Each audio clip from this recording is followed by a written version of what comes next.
Bom, a palestra foi uma tentativa de reunir em apenas uma hora tudo aquilo de melhor que a gente aprendeu e praticou nesses 10 anos. E que foi a maneira que a gente encontrou de comemorar o nosso aniversário, compartilhando com as pessoas o que a gente aprendeu de melhor.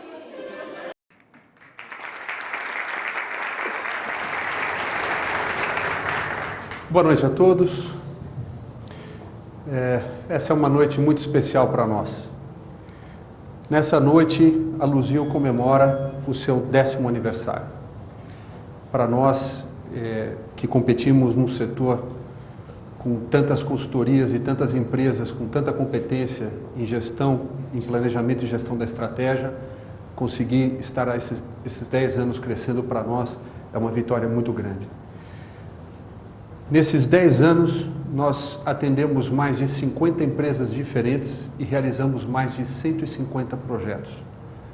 Graças a empresas que não estão todas aqui representadas, mas graças a elas nós tivemos a oportunidade de desenvolver a nossa metodologia e de poder testar uma série de conhecimentos que nós temos desenvolvido nos últimos 10 anos. Sem dúvida alguma que realizar todos esses projetos só foi possível porque tivemos colaboradores competentes, apaixonados, comprometidos, não só com os nossos clientes, mas também com os valores da Luzil e com as nossas metodologias e que nos permitiram realizar todos esses trabalhos. Então eu não posso deixar de começar esse evento dizendo muito obrigado a todos os nossos clientes e a todos os nossos colaboradores. Essa noite também é muito especial para nós, porque hoje nós celebramos o lançamento oficial do nosso novo livro, que reúne tudo aquilo que nós adoramos e sempre quisemos dizer para os nossos clientes. Quando eu escrevi esse livro, eu tive duas premissas que me governaram durante o processo o tempo inteiro. Número 1, eu queria escrever o livro que eu adoraria ter lido na faculdade, quando eu estava estudando administração de empresas aqui na GV em São Paulo, e sempre, desde o início, apaixonado pela área da estratégia, e eu não conseguia encontrar num único lugar todos os conceitos mais interessantes e as técnicas mais interessantes de estratégia. Então eu procurei fazer isso nessa obra. E a segunda premissa é que eu queria escrever um livro que eu pudesse deixar como legado, que eu pudesse deixar para as minhas filhas, caso um dia elas quisessem fazer alguma coisa e que elas precisassem pensar em como estruturar a estratégia para fazer aquilo acontecer. Eu gostaria que elas pudessem ter a receita do bolo que nós temos usado com sucesso nos últimos 10 anos. Muito bem, como fazer para comemorar e para celebrar um momento tão especial, os 10 anos e o lançamento do nosso novo livro? A melhor maneira de celebrar, na nossa opinião, é compartilhando conhecimento. E aí o que eu fiz foi procurar reunir 10 pérolas que são as coisas mais importantes que nós aprendemos nesses anos em estratégia. E eu vou procurar rapidamente compartilhar com vocês quais são todas essas pérolas. Quase todas elas estão, das 10 pérolas, 9 estão dentro do livro, fazendo a estratégia acontecer. Mas vamos lá. Bom, a primeira delas vem no próprio entendimento do conceito de estratégia. O que vem a ser estratégia? Existem inúmeras definições na literatura sobre estratégia, e quando você conversa com executivos nas empresas, cada um tem uma maneira de definir estratégia. Nesses 10 anos, nós fomos escovando e cunhando a nossa definição de estratégia, que nós acreditamos que tem sido tem dado muito poder para os executivos no dia a dia. Em primeiro lugar, estratégia é um conjunto de escolhas, é um conjunto de opções, e ao mesmo tempo de não escolhas. E se eu puder te dizer que uma das coisas mais importantes que nós aprendemos nos últimos 10 anos é que tão importante quanto durante o processo de revisão ou de formulação da estratégia é fazer escolhas, tão importante quanto é fazer não escolhas. É absolutamente antieconômico para uma empresa ela querer ser tudo para todos os tipos de clientes. Ela não consegue explorar todas as oportunidades de mercado que tem diante de si. Ela não consegue minimizar todas as fraquezas que ela tem. Ela tem de saber identificar quais são as melhores escolhas a fazer e investir de maneira disciplinada na execução delas. Então, a cada escolha, a empresa tem 2 ou 3 renúncias de coisas que ela vai deixar de fazer por ter escolhido aquilo. E, na verdade, essa é a sabedoria, essa é a arte da estratégia, é saber fazer as escolhas. E uma coisa que eu digo no livro é que o que a gente percebe é que os executivos têm muito receio de fazer as não escolhas, porque você precisa de coragem para abandonar uma oportunidade, ou para deixar para explorar numa outra oportunidade, num outro momento. Então, esse é um ponto extremamente importante. O segundo é que as escolhas da estratégia precisam ser claramente definidas para que todas as pessoas da empresa possam entendê-las. É lógico que existem certas escolhas que ficam mantidas em sigilo na alta administração durante o processo de gestação, como, por exemplo, a aquisição de um concorrente, ou uma fusão com outra organização, ou a entrada em um outro mercado. Para evitar manobras de reação da concorrência, a empresa tem de manter tudo com muito sigilo. Sem dúvida que isso tem de ficar às 7 chaves, mas todas as pessoas que trabalham na empresa precisam saber qual é a proposta de valor para os consumidores, para os clientes, como é que a empresa pretende se diferenciar dos outros, quais são as atividades que são realmente distintivas naquela organização. Então as pessoas precisam entender. E o maior desafio, sem dúvida alguma, tem sido a implementação da estratégia, que acabou se tornando uma ciência, porque somente 1 a cada 10 empresas conseguem executar com sucesso a estratégia. Então, estar nesse clube seleto desses 10% das empresas que conseguem ter êxito estratégico é muito importante. Muito bem. Essas escolhas, elas têm como objetivo primordial criar singularidade. A competição não é mais uma luta pela superioridade, ela é uma luta pela singularidade. A empresa tem de ser única na percepção do mercado. É só assim que o cliente escolhe a sua empresa em detrimento dos concorrentes. Então, formular esse conjunto de benefícios que tornam a empresa única, a singularidade, e executar ações que criem a singularidade, é a base e a essência da estratégia. Ao mesmo tempo, a estratégia estabelece rupturas, algumas transformações significativas pelas quais a empresa precisa atravessar para ela criar aquela singularidade. A gente costuma dizer que planejamento estratégico que cria ações de melhoria é planejamento operacional. Planejamento estratégico é aquele que realmente identifica quais são os saltos de desempenho que eu preciso dar se eu quiser realmente criar singularidade no mercado. Então, nós também dizemos que criar rupturas, mudanças significativas, não é um parto sem sacrifício. É algo que realmente exige da empresa um investimento não só de recursos financeiros e materiais e humanos, mas de tempo de gestão, de dedicação. Todas as escolhas em torno da singularidade e a seleção das rupturas a fazer tem como prioridade produzir um crescimento sustentável. A empresa tem de perseguir a criação de uma cadeia de valor que tenha raízes fortes e que produza riqueza. Essa é a base do sucesso da estratégia. Agora, não é crescer a qualquer preço. As escolhas têm de ser consistentes com a missão e com os valores da organização. A missão é o grande propósito e os valores são todos os princípios que guiam o processo decisório de todos que trabalham na empresa, do presidente da empresa até o porteiro. Muito bem. Os valores, daqui a pouco nós vamos falar sobre isso, eles têm uma importância impressionante no dia a dia da organização, na preservação do DNA, da cultura da companhia e também na hora de fazer com que as pessoas tomem as decisões corretas no dia a dia. Quando a empresa está num momento de prosperidade, pode parecer um pouco difícil para as pessoas enxergarem a importância dos valores. Mas eu que tive a oportunidade de presidir uma grande empresa e liderar o turnaround de uma grande empresa numa crise corporativa de grande escala, eu aprendi que o que salvou aquela empresa foi o fato de ela ter, durante os 20 anos de vida, ter trabalhado para criar valores enraizados nas pessoas e realmente fazer as pessoas se comprometerem com o propósito da organização. O que salvou aquela empresa foi isso, e o que salva as empresas é isso. A gente costuma dizer que a gestão dos valores ela é importante para criar um sistema imunológico na empresa que protege a cultura, que é a principal fonte de geração de vantagem competitiva de qualquer organização. Muito bem. Dado que eu tenho, então, de fazer escolhas, a primeira escolha fundamental é o que nós chamamos de definição do negócio. A empresa precisa ter claro qual é o seu negócio, ou então qual é o negócio que ela gostaria de estar.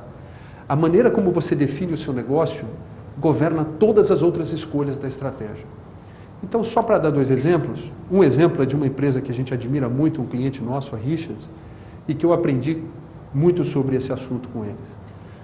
O Ricardo, fundador da Richards, que inclusive assina o prefácio do meu livro, um dos empreendedores mais brilhantes do Brasil, o Ricardo, durante um workshop de planejamento, ele me disse uma coisa muito interessante, quando nós estávamos falando sobre isso. Ele disse: o dia que eu achar, ou que as pessoas da minha organização acreditarem que a Richards é uma empresa de moda, ou é uma rede de lojas de roupas, eu vendo a minha empresa e parto para um outro negócio. Porque esse não é o meu negócio.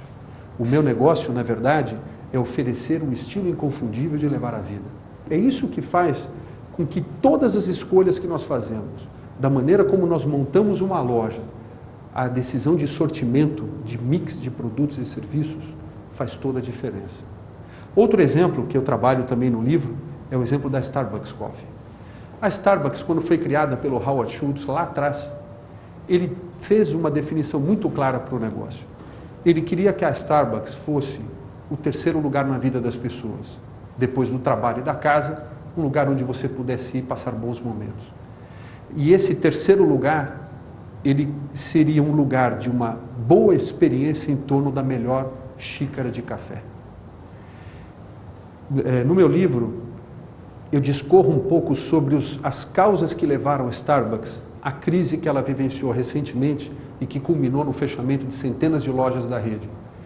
Sem dúvida alguma que parte da crise foi causada por um desvio da estratégia ao longo do tempo em desrespeito a essa definição original. A empresa, como parte da sua estratégia, definiu como plataforma de crescimento uma expansão geográfica muito vigorosa. Durante o processo de expansão, todas as decisões consequentes da expansão geográfica afastaram a empresa dessa vocação original que era de realmente proporcionar o terceiro lugar na vida das pessoas. E a empresa começou a entrar em crise até que no ano passado, em 2008, na verdade, o Howard Schultz, que estava na presidência do conselho, saiu do conselho, afastou o presidente, reassumiu a presidência e escreveu uma carta pedindo desculpa para os consumidores e dizendo que ele agora iria tentar corrigir as escolhas erradas que eles fizeram na estratégia e que fizeram a empresa se desviar daquele que era o seu propósito original. Então, a definição, a maneira como você define o seu negócio, ela simplesmente direciona todo o restante da sua estratégia. 3 outras escolhas que são fundamentais na estratégia é o que nós chamamos de modelo do negócio. Toda empresa, depois de definido o seu negócio, ela precisa responder a 3 perguntas básicas, né? E essas perguntas e esse modelo do negócio, eu quero ilustrar para vocês usando um case de uma empresa que tem conquistado todos nós recentemente, aqui no Brasil, que é a Nespresso. As principais escolhas seguintes da estratégia são, em primeiro lugar, eu preciso definir claramente o que eu quero entregar para o meu cliente. Qual é a minha proposta de valor? Por que ele tem de comprar de mim e não do concorrente? O que faz a Nespresso ser única? Qual é a proposição de valor? E quem é que são as pessoas ou os mercados que terão interesse nessa proposição de valor? E como é que eu vou implementar isso? Como é que eu vou entregar essa proposta de valor para esses clientes? A essência da estratégia está nas atividades. Se a sua empresa não tiver atividades distintivas em relação à concorrência, ou seja, se ela não tiver processos ou executar coisas de maneira diferente dos concorrentes, ela não vai conseguir gerar singularidade. Então, essas 3 perguntas desenham em conjunto com a definição do negócio a estratégia de singularidade da empresa. No caso da Nespresso, a proposta de valor era proporcionar para as pessoas o chamado café gourmet. Um café expresso de alta qualidade, uma qualidade única, de muito fácil utilização, fácil preparo, a conveniência é um atributo importante e a um preço premium. Quando nasceu, a Nespresso não tinha como objetivo estratégico ser um café barato. grande variedade de blends, um mix de blends bastante variado, e a cada 6 meses uma coleção nova, uma série nova aparece com todo um tema em torno do ritual de se tomar um bom café. Desde o início, a Nespresso fez uma não escolha. Eu não vou produzir máquinas de café. O meu negócio é fazer café. As máquinas eu vou terceirizar para alguém, para um OEM de grande reputação, que vai fazer com qualidade. Esse não é o meu negócio. E educar os varejistas. Capacitar o ponto de venda a conseguir criar o ritual ou ensinar o cliente a produzir o ritual do café gourmet. Quem é que se interessaria por isso? No início, o foco era nas pessoas, nos indivíduos, para uso doméstico. A Nespresso, no início, fez uma não escolha clara. Eu não tenho o objetivo de produzir café para restaurantes ou escritórios. Mais tarde, depois que ela consolidou o produto, a estratégia e a marca para o usuário doméstico, ela partiu para o usuário corporativo. Mas isso realmente foi uma não escolha no início. E uma escolha e não escolha ao mesmo tempo é: eu não estou interessado em clientes sensíveis a preço. Se alguém quiser fazer conta para comprar uma cápsula de café Nespresso, não é cliente para Nespresso. A Nespresso é para quem realmente está disposto a pagar e pode pagar por uma xícara de café de alta qualidade. Agora, quais são as atividades que são distintivas da cadeia de valor da Nespresso que fazem a entrega dessa proposta de valor? Em primeiro lugar, como eu disse, subcontratação de fabricantes de OEM para fazer as máquinas, foco em desenvolver uma tecnologia inovadora de encapsulamento do café. Então o café vem naquelas cápsulazinhas de alumínio reciclável, numa tecnologia muito diferenciada. A ideia era criar uma rede de boutiques próprias da Nespresso que pudessem vender os cafés e as máquinas. Por que uma rede própria? Porque a Nespresso queria ter absoluto controle no início sobre a criação da experiência em torno do café gourmet. Então, no início eram boutiques e uma não escolha clara. Eu não vou trabalhar com canais de venda massificado. Eu não vou para as grandes redes de varejo, porque não é esse o foco do nosso negócio, não é essa a escolha da proposição de valor. E também criou um canal, o Nespresso Club, que é um portal na internet onde você pode comprar suas cápsulas, você pode comprar suas máquinas. E a Nespresso fez essa escolha porque ela queria estabelecer uma relação direta com o consumidor, também através desse canal. Mais tarde, ela começou a abrir a venda de máquinas para algumas redes de varejo de grande reputação. Mas, até o momento, redes de varejo de massa ainda é uma não escolha da empresa. Então, esse é um exemplo que mostra que a estratégia é um conjunto de escolhas e de não escolhas. Opções que eu faço de como eu vou cumprir aquela definição, aquele propósito do meu negócio e o que eu não vou fazer. Muito bem. Depois de desenhado a estratégia, a empresa precisa garantir que ela tenha planejado iniciativas, ações que fortaleçam a alma da organização em consistência com a estratégia da empresa. A alma da empresa tem de ser consistente com a estratégia. E o que quer dizer isso? A maneira como as pessoas se comportam numa empresa, o comportamento ele é direcionado, ele é impulsionado por 4 grandes fatores. Quais são esses fatores? Em primeiro lugar, como eu já tinha falado, os valores e a cultura. Aquilo que a empresa acredita e ela não abre mão, custe o que custar. Eu digo no meu livro que os valores eles não podem ser praticados somente quando a empresa está em momento de prosperidade. Porque nos momentos de crise, os valores são testados. E a resposta que os executivos dão aos valores, se eles cumprem os valores, é o que realmente fortalece a cultura de uma empresa. E a cultura também é formada por todas as crenças da organização, as práticas, as regras escritas e não escritas que são exercitadas no dia a dia. A segunda fonte é, sem dúvida alguma, as próprias pessoas. As pessoas que eu escolho para colocar dentro da empresa fazem toda a diferença num efeito em cadeia de influenciação do comportamento dos outros. E as pessoas vêm com paradigmas e com atitudes específicos. Eu tenho de ter certeza de que eu estou contratando as pessoas certas.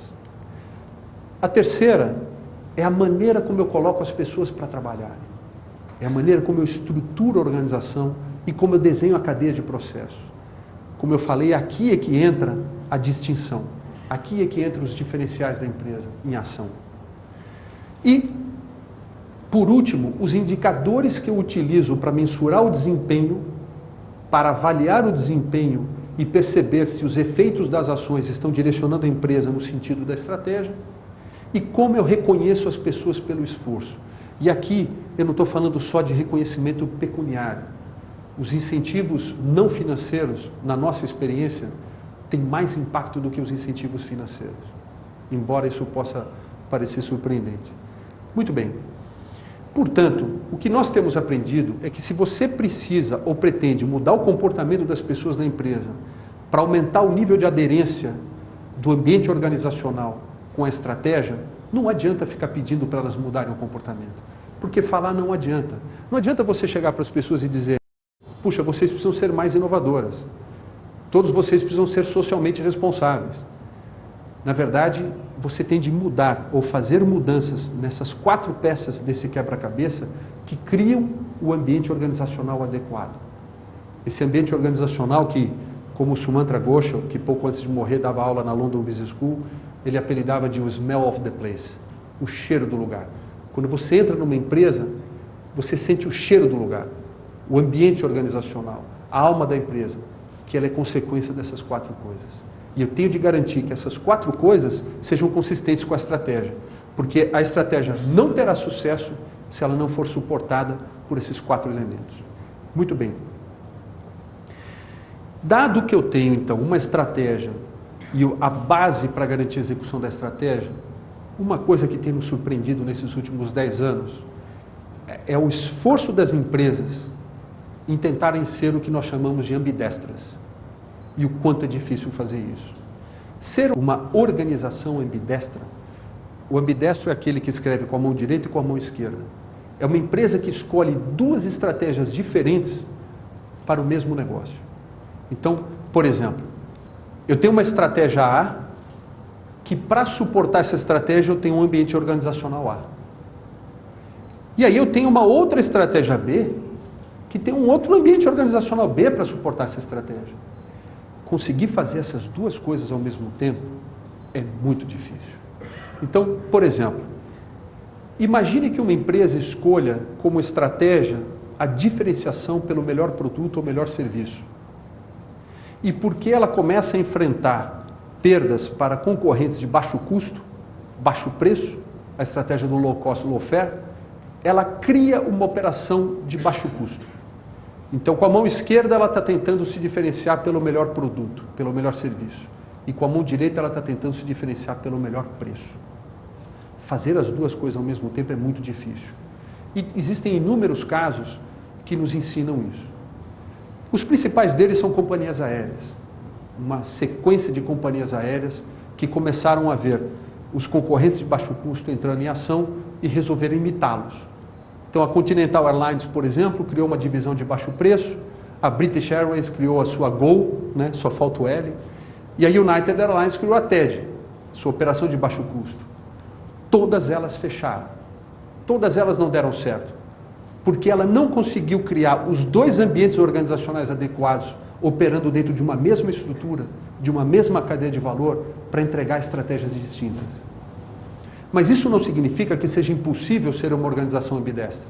Existem casos de sucesso, como, por exemplo, a Singapore Airlines, que é um dos ícones de aviação de luxo e, ao mesmo tempo, tem uma operação de baixo custo de sucesso. A mesma coisa é a Nespresso, que tem a empresa-mãe como a Nestlé, com foco em grande escala e não em produtos gourmet. E, ao mesmo tempo, a Toyota, que tem uma divisão de luxo, a Lexus. Embora a Toyota esteja nesse momento passando por um momento muito difícil, a gente não pode deixar de reconhecer que ela realmente mudou paradigmas, modelos mentais da indústria e da maneira como nós administramos as empresas com o modelo da produção enxuta. Muito bem, todas essas empresas conseguiram fazer isso.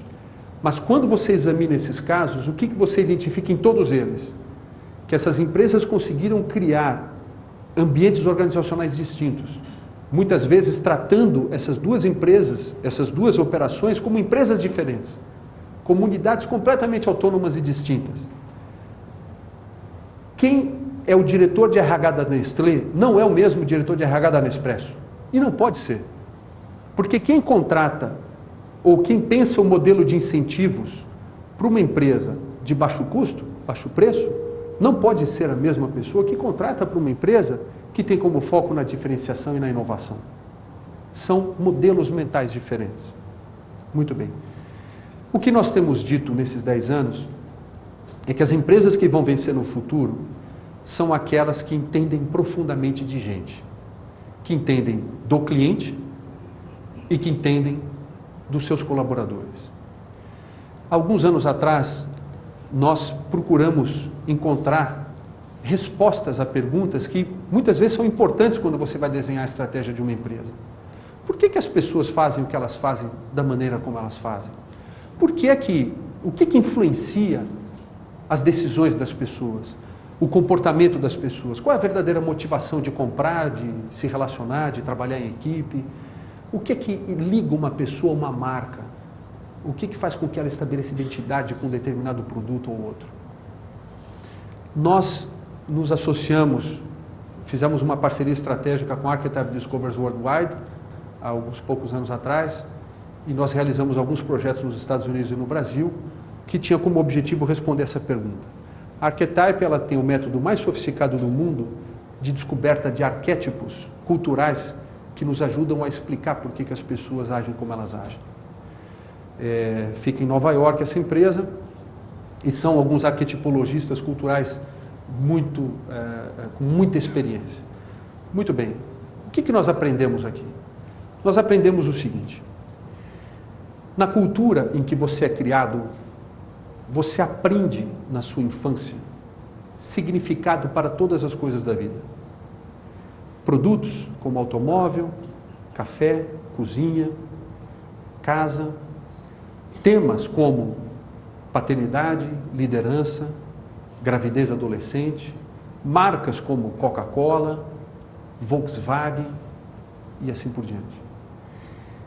Na sua infância, ou nos primeiros anos da sua vida, você vive experiências que causam o que nós chamamos de first imprints, ou de impressões profundas, de marcas profundas. Você tem memórias muito profundas sobre as primeiras vivências que você teve com temas da vida.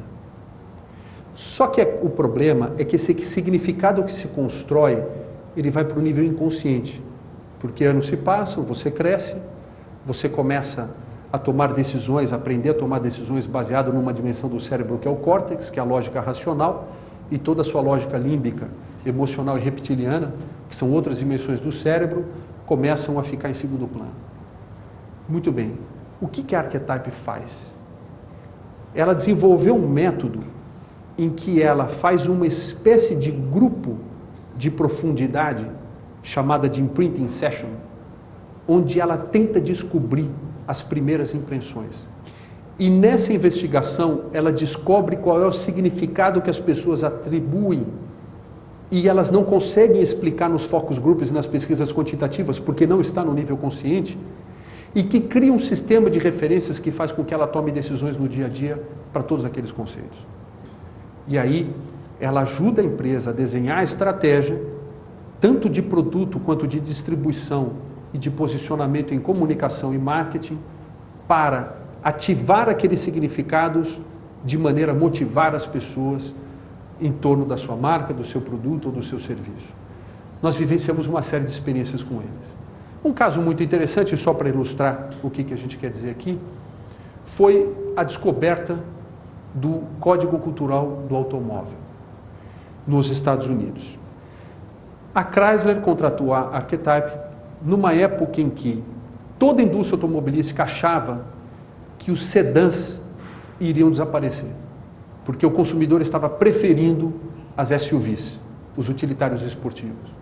E aí a Chrysler contratou a Archetype com uma pergunta: escuta, será que eu tenho de parar de colocar dinheiro para criar e lançar sedãs? Será que eu tenho de colocar todo o meu dinheiro em pesquisa e desenvolvimento para poder criar SUVs? Muito bem.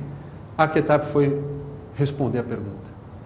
E na época, o que a empresa descobriu é que, na verdade, os sedãs, eles eram muito parecidos uns com os outros. Quando você olha na rua, pode reparar, você está dirigindo e você vê carros na sua frente, você precisa chegar perto para conseguir diferenciar um do outro. Outro dia eu estava reparando isso. Você olha a traseira de um Fiesta na rua, você, se não chegar muito perto, você vai confundir com um Corsa. São muito parecidos. Os carros ficam todos muito parecidos. Muito bem.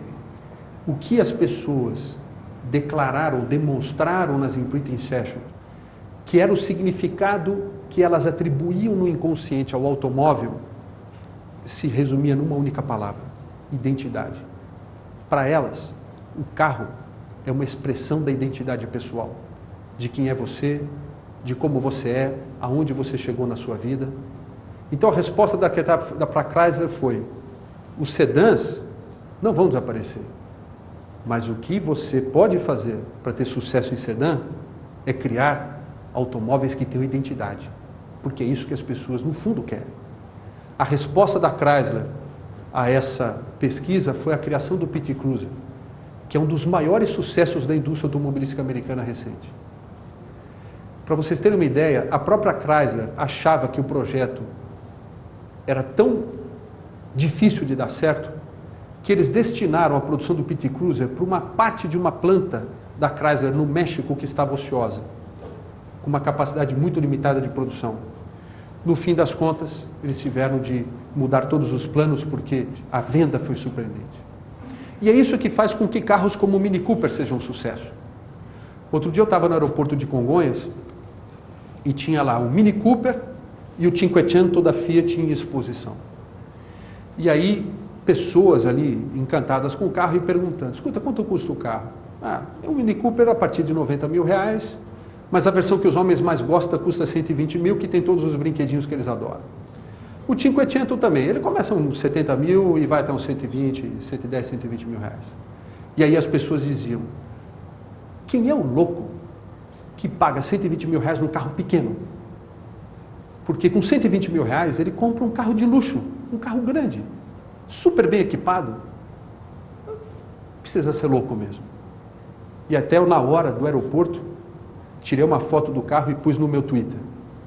Quem compra um carro como esse não está comprando categoria. Não está comprando, eu estou comprando uma categoria de carros pequenos e, portanto, eu comparo entre eles os carros pequenos. Quem compra um carro desse está comprando identidade, está comprando um estilo de dirigir. E ele paga 120 mil reais, porque ele está pagando pela identidade, por ser diferente dos outros. Muito bem. Para todos os produtos, marcas, temas, existem códigos culturais, e inclusive culturas organizacionais. E o trabalho da Archetype foi uma experiência desses 10 anos muito rica, porque através dela nós aprendemos a entender melhor como as pessoas pensam e pudemos aprender a como desenhar estratégias mais vitoriosas. Bom, nesses últimos 10 anos também, nós tivemos a oportunidade de utilizar a ferramenta do mapa estratégico. O mapa estratégico foi criado em 92 por Kaplan Norton. Kaplan é o chefe da cadeira de liderança da Universidade de Harvard, nos Estados Unidos. E o mapa estratégico é considerado pelas principais escolas de negócios dos Estados Unidos e da Europa, e nós compartilhamos dessa opinião, é o melhor instrumento que surgiu nos últimos 75 anos para você conseguir explicar para as pessoas as escolhas da estratégia. No nosso livro, nós fizemos uma representação, um exemplo de um mapa estratégico de uma companhia aérea fictícia que nós criamos, a chamada Voe Barato. Eu não vou me deter aqui a explicar isso, mas eu só quero mostrar para vocês o seguinte: o mapa estratégico, e nesse caso de uma empresa de fins lucrativos, uma empresa privada com fins lucrativos, ele é dividido em 4 grandes partes. Essas elipses, elas contêm escolhas da estratégia. E elas são divididas em 4 partes que representam os principais elos da cadeia de valor do negócio. Nessa camada, eu tenho a perspectiva do cliente. Eu descrevo ali quais são as escolhas da minha proposta de valor. Na camada de baixo, quais são as atividades distintivas ou os processos estratégicos os quais eu tenho de ter excelência para cumprir a promessa. e para conseguir gerar singularidade. E na base do mapa estratégico, eu tenho a perspectiva chamada de aprendizagem e crescimento, que contém as escolhas que vão garantir o desenvolvimento do capital humano, organizacional e tecnológico da empresa. Todas essas coisas, em relações de causa e efeito coerentes entre si, todas essas escolhas, muito bem amarradas entre si, devem produzir aquilo que eu desejei na última camada do mapa estratégico, que é a riqueza financeira, a perspectiva financeira. Então, a geração de valor, ela é representada pelas escolhas que eu faço de como eu vou me diferenciar, o que eu devo fazer para cumprir essa promessa e como eu vou criar as condições de sustentação da estratégia. Nós gostamos muito do mapa estratégico. O mapa estratégico descreve as escolhas e aí a empresa, no processo de planejamento anual, ela cria um portfólio de iniciativas e ações que vão fazer com que aquelas escolhas se transformem em realidade. Muito bem. Nós, na Luzil, criamos um método que foi uma das gratas surpresas nesses 10 anos, que é o chamado método dos 5 passos, que é uma maneira de conseguir formular as iniciativas da estratégia e implementá-las. E o nosso livro traz, em 5 ou em 7 capítulos, na verdade, detalhes de como formular essas iniciativas. Mas deixa eu explicar o que isso quer dizer. Para algumas daquelas escolhas do mapa estratégico, eu olho para elas e digo assim, puxa vida, quais delas hoje eu tenho um nível de desempenho no tempo que eu estou abaixo do ponto que eu gostaria? O ponto A é a minha situação atual de desempenho. O ponto B é onde eu deveria estar. Ou para conseguir cumprir a proposição de valor, ou para conseguir criar distinção numa atividade estratégica da minha cadeia de valor, ou para conseguir impulsionar as pessoas nas mudanças que eu preciso fazer da execução da estratégia. Mas, enfim, eu preciso mudar para o ponto B. Só que esta é uma mudança em curto espaço de tempo muito radical. Eu não consigo fazer isso com ações de melhoria e sem uma abordagem mais sofisticada. Eu preciso fazer uma iniciativa ou uma intervenção. Eu preciso realmente criar uma equipe multidisciplinar que vá desenhar um projeto em torno dessa mudança. E aí depois, quando a mudança acontecer, aí sim, eu posso, através de ações de melhoria, consolidar a mudança. Mas esse salto, que a gente chama de ruptura, esse breakthrough, essa grande mudança, eu preciso fazer através de uma intervenção. Muitas empresas não conseguem fazer rupturas, não conseguem dar saltos da estratégia. Por quê? Por aquilo que nós apelidamos de o efeito iceberg da estratégia. O que isso significa? Para eu conseguir sair daquele ponto A e ir para o ponto B, eu preciso implementar um conjunto de ações. Que se eu não mergulhar no problema, se eu não me empenhar em tentar entender aquele problema, eu provavelmente vou escolher uma parte, aquela mais evidente de ações que eu preciso implementar, mas que vão tocar na ponta do problema, que não vão fazer cócega naquele desempenho. Provavelmente algumas das ações que estão aqui embaixo, uma ou outra, exerceria muito mais impacto sobre o desempenho do que alguma extremamente cara aqui em cima. E a gente já viu empresas perderem rios de dinheiro porque investiram em 2 ou 3 ações aqui no topo e que o ponto A não saiu do lugar. Em alguns casos, até pelo contrário. A empresa teve um declínio da situação que ela estava no momento. Muito bem. E por que isso acontece? Isso acontece por 2 motivos básicos. Primeiro, porque a empresa tentou construir aquela intervenção, aquela iniciativa, sem usar uma equipe multidisciplinar. Designou algum executivo ou alguma pessoa da empresa a missão de formular aquele plano e ela trabalhou sozinha. Nenhuma ruptura acontece quando um gestor de um projeto desse porte trabalha sozinho. Ele tem de envolver várias áreas. Imagine você, alguém responsável por desenhar o plano de expansão geográfica de uma rede de varejo e ele trabalha sozinho, sem envolver logística, sem envolver compras, sem envolver recursos humanos, porque se eu vou ter de criar uma central de distribuição num estado que eu não atuo, como é que eu faço para contratar ali? Quais são as características daquele mercado? Eu consigo talentos para aquele lugar?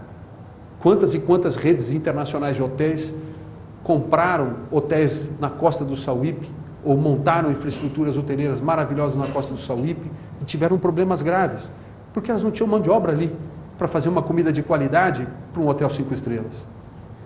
Muito bem, então eu preciso envolver áreas diferentes para pensar o problema. E eu preciso de uma metodologia mais sofisticada para tratar a formulação do plano e a implementação do plano.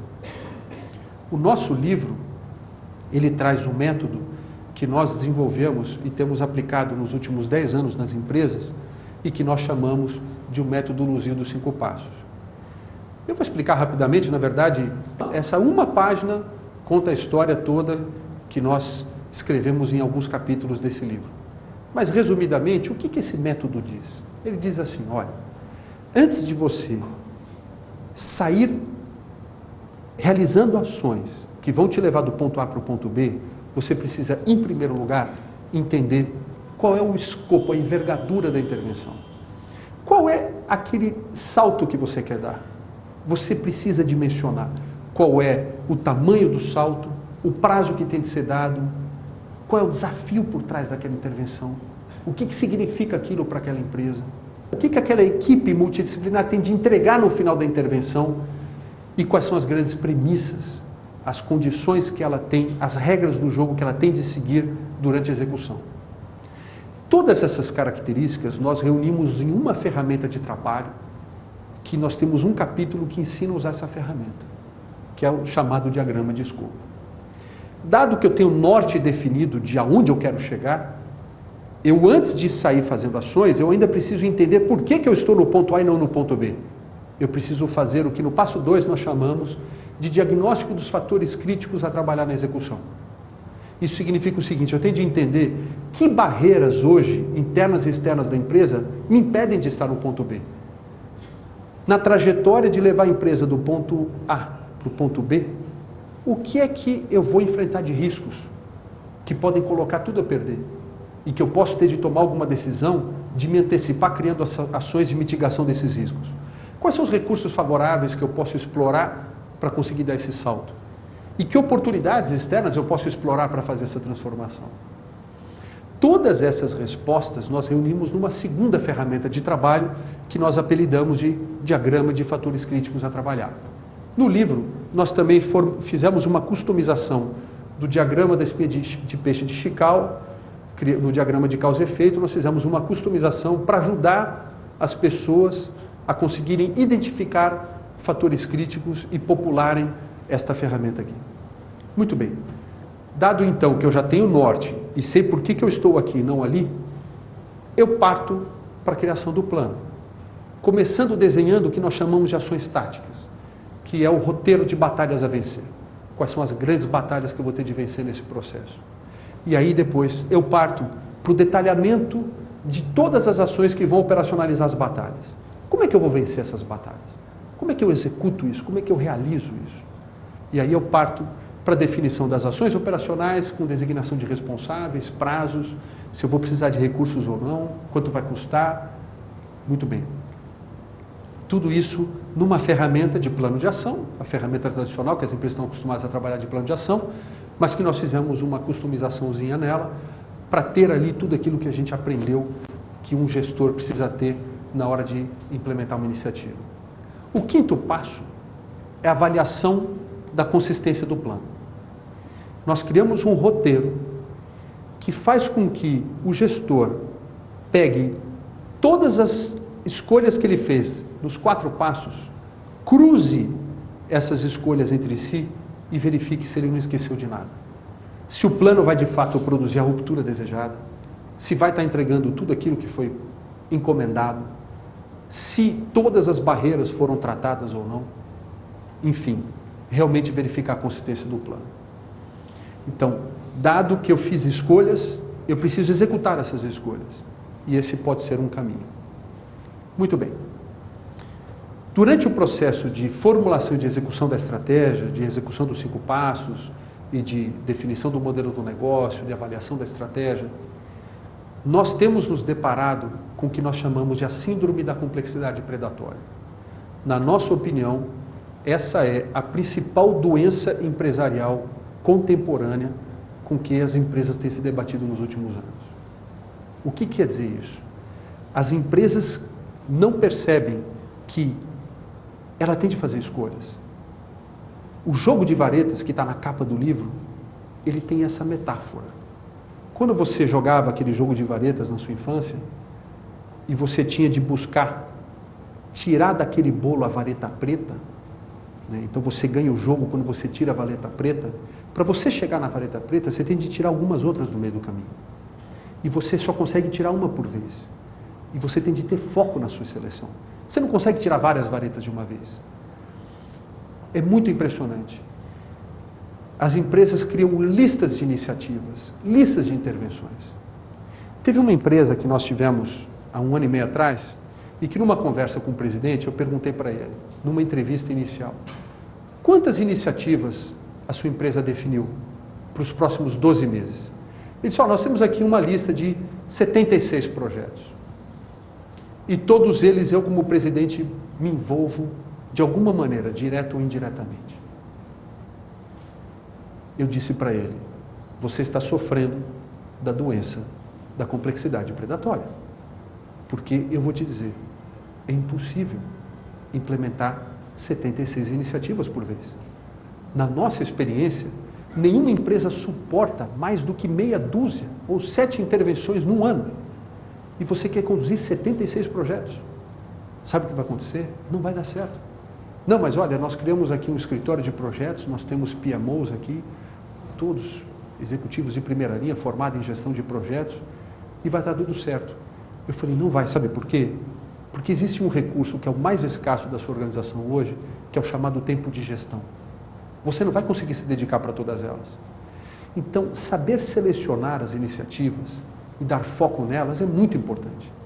E saber encontrar aquele grupo de meia dúzia ou 7 é muito importante. Então, o que nós temos dito é o seguinte, cuidado para não exagerar na mão.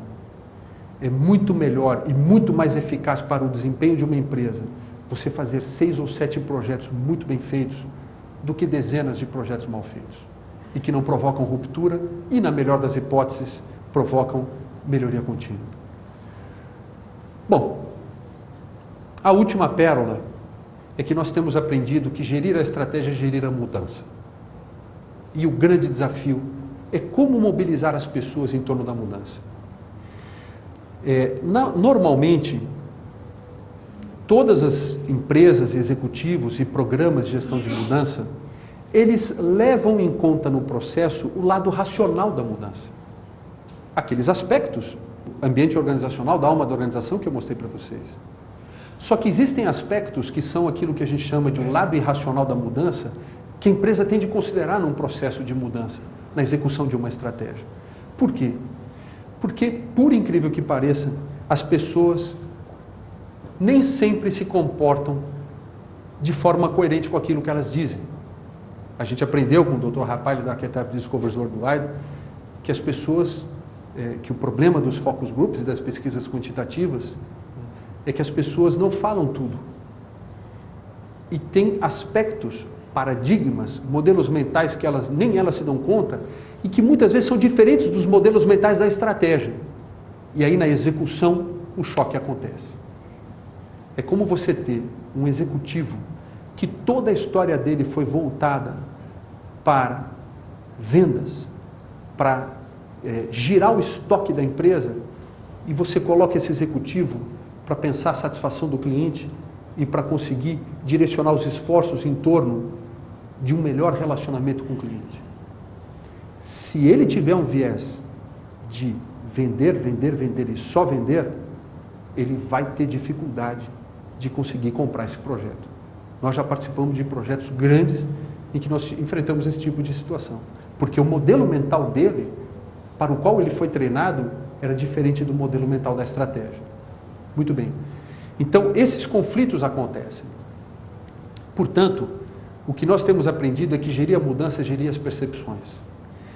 Uma coisa que para nós é uma revelação nesses 10 anos.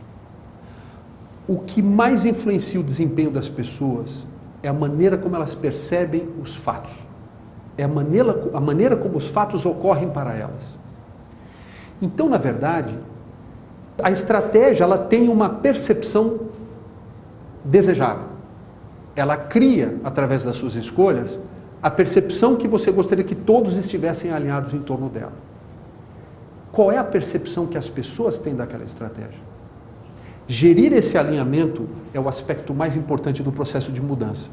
Por isso que nós dizemos que gerir a mudança é gerir os modelos mentais, é gerir esse choque de paradigmas, é gerir o lado emocional das pessoas. Então, o que nós temos dito é que para ter sucesso estratégico, você tem que saber lidar com esse lado irracional da mudança. E todos os métodos tradicionais de planejamento, de gestão da mudança, eles lidam com o lado racional da mudança. Algumas coisas que nós aprendemos, e que são alguns cuidados, é que aquilo que motiva um executivo, e que pode fazer com que ele desenhe todo um programa de incentivos com base no que motiva a ele, não necessariamente é o que motiva os funcionários dele, os funcionários da empresa. Então, entender o que realmente motiva as pessoas, as motivações mais profundas, é muito importante. E, de novo, é gerir percepções. E, de novo, é você conseguir tentar ler aquilo que não está escrito, aquilo que as pessoas não estão dizendo. E, ao longo do processo, o que nós percebemos é que todos os mitos em torno da estratégia da mudança, todas as histórias que são construídas na prática, é o que, de fato, tem mais poder na hora de gerar comprometimento nas pessoas.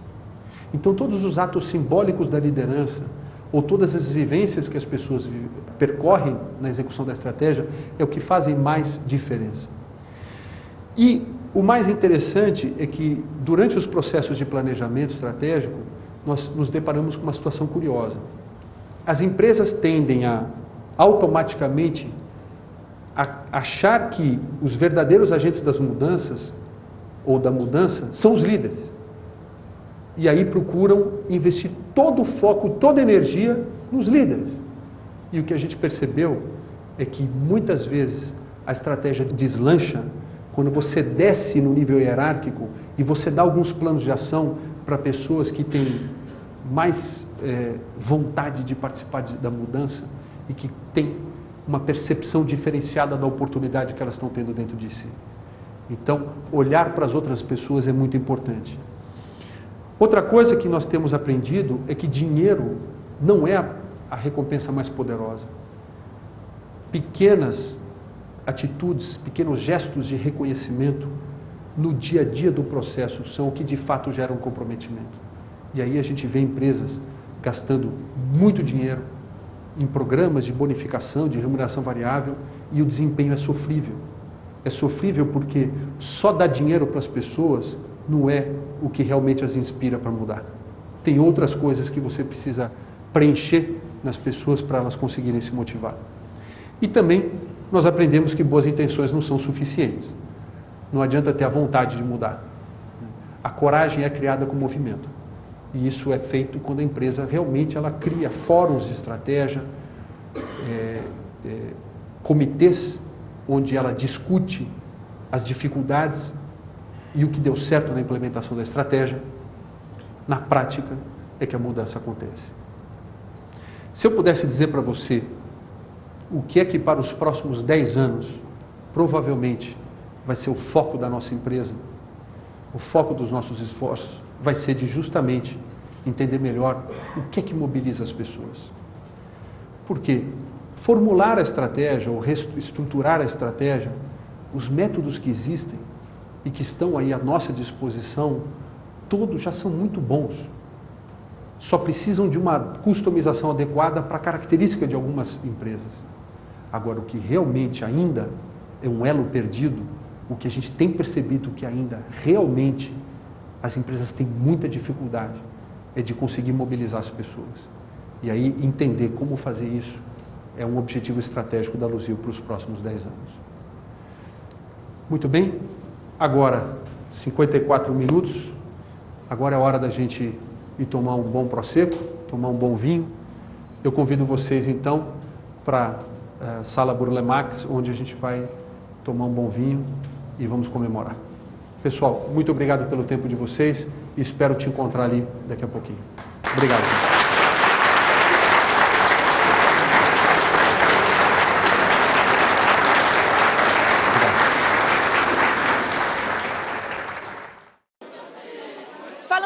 pra gente como foi a experiência de trabalhar com a Luzio em um projeto, você que já está há 3 anos conosco. É uma satisfação muito grande. Acho que a empresa deu um salto desde o primeiro ano até esse terceiro ano de experiência junto com a Luzio. Tem evoluído muito desde do desenvolvimento da estratégia até a implantação, o cascateamento disso para todas as unidades do grupo. Então é uma satisfação muito grande de ter a Luzio como parceiro da gente. É um prazer estar aqui no lançamento do livro do Fernando. É muita satisfação estar aqui participando desses 10 anos da Luzio. Gostou da palestra do Fernando? Muito legal, muito boa, excelente, muito boa. Está levando alguma pérola em especial com você hoje? Eu acho que as 10, né? As 10 são especiais. Vindo do Luzio, o Luzio conhece muito do assunto, muito interessante. Quer deixar alguma mensagem para ele? Não, sucesso, que ele já é uma pessoa de sucesso, mas que ele continue nessa linha de sucesso para sempre. Como foi ajudar o Fernando nessa empreitada dessa segunda edição do livro, essa obra que ele fez? Bom, para nós, na verdade, foi um prazer. Fernando é uma pessoa que é muito fácil de trabalhar com ele. Quem conhece ele não vai querer parar de trabalhar, realmente. Muito fácil, muito direto, muito objetivo. Fez uma ótima química com a nossa equipe editorial também para produzir a segunda edição. Um lançamento que a gente, desde a primeira reunião até hoje, passaram no máximo 5 meses na publicação, é um prazo bastante rápido. Então é o tipo de autor que a gente gostaria de ter muitos. Alguma mensagem para ele nessa comemoração de aniversário de 10 anos da empresa? Bom, sou o maior dos sucessos, a gente quer fazer muito mais juntos. Assim, te falo, é uma pessoa, eu falei que a gente gostaria de trabalhar muitos anos mais, então o maior dos sucessos para ele.